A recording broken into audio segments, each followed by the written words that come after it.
તો મિત્રો આજે હું તમારા માટે લઈને આવ્યો છું મસ્ત મજાનો ઇંગ્લિશમાં અંગ્રેજીમાં જે લોચા પડે છે લોચા કયા ઈ શી ઇટ જોડે ડુ વાપરવું કે ડઝ વાપરવું આમ તો લોકોને ખબર હોય છે પણ અમુક નાના બાળકોને તો છોડો મોટાને પણ બહુ જ લોચા આવે છે એટલા માટે હું સરસ મજાનું એક્સપ્લેનેશન આપીશ ધ્યાનથી સાંભળજો કે ઈ શી ઇટ જોડે ડુ વાપરવું કે ડઝ વાપરવું મસ્ત મજાનું એક્સપ્લેનેશન છે યાદ રહી જશે એવું કે આપણને ખબર છે આઈ વી you they I we you they અને he she it he she it આ બાજુ એક વચન આ બાજુ બહુવચન તો આની જોડે મારે ડુ કે ડઝ શું વાપરવું કેમનું સેટિંગ થાય ઠીક છે યાદ રાખજો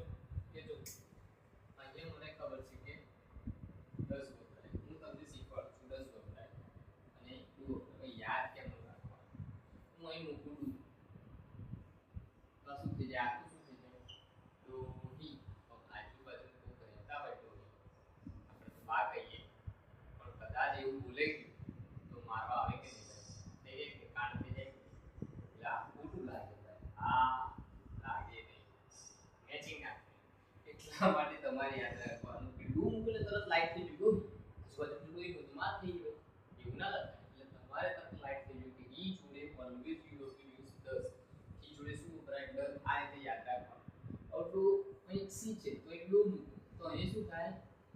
ડોસી કુત્તે ડોસી ડોસી કોકનું કેવું લાગે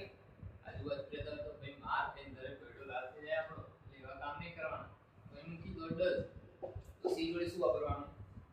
અને આ બેનો ભાઈબંધ છે ઈટ એટલે અહીં તમારે ડુ જ વાપરવાનું સોરી ડુ નહીં ડઝ જ વાપરવાનું ડઝ